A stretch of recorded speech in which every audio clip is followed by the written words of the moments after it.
Witnesses say at least one gunman opened fire on worshippers at the mosques as they were gathering for Friday prayers. Well, one man in his 20s has been charged with murder. Police are investigating reports that an attacker live-streamed their actions. New Zealand's Prime Minister Jacinda Ardern has described the events as an extreme and unprecedented act of violence. The 15th of March will now be forever a day etched in our collective memories. On a quiet Friday afternoon, a man stormed into a place of peaceful worship and took away the lives of 50 people.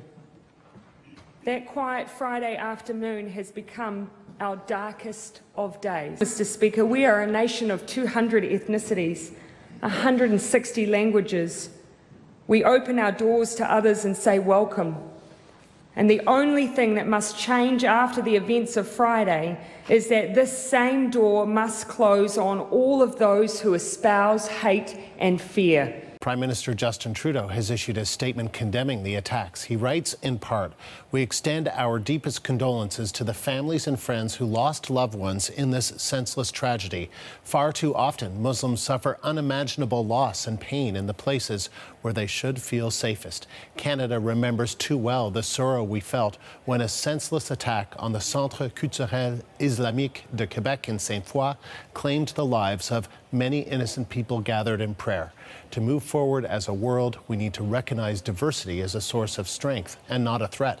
Canada condemns this attack and will continue to work closely with New Zealand, our close partner and friend, and others to take action against violent extremism." Hello everyone, Assalamu alaikum and peace be upon you. My name is Shaukat Ali Khan and I'm here today to remember and honor my good friend named Rashid and his 21-year-old son Talha, along with others who lost their lives in a terrorist attack on Nous Masjid in Christchurch, New Zealand in March 2019. I and Naeem were together in high school in a city called Abbottabad in Pakistan till 1985. The school where we went to is called Army Barnal College, Abbottabad, which was and is considered as one of the best schools. Like everybody else, me and Naeem stayed in touch on Facebook. And the day I heard about this incident, I sent him a quick message. Hey Naeem, hope all is well. Just saw the news on TV. Please respond, and never received any response back, which gave me a feeling that something is wrong. And later on, we saw all on the news what happened. If I remember Naeem, which melts my heart every time, along with all of other class fellows, Naeem from very early childhood in his life, in high school, was a very gentle, respectable and intelligent young man. He was looked upon as somebody who's upright, and he's looked upon somebody who's going to stand up for people if somebody's in trouble. And we always felt loved and cared for in his presence. This attitude of his also reflected at the age of 50 when he threw himself on the shooter, the gunman, so that the other worshippers in the mosque are not harmed, and accepted shahadat by giving his own life for the protection of others in the masjid at that time.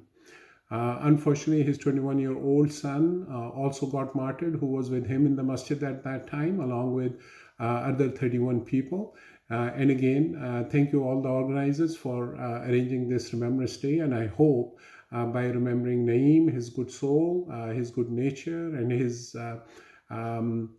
giving his life for the protection of others is going to be a milestone for peace for all the worshippers and Muslims and everybody else who are free to say their prayers and the way they want to spend their lives.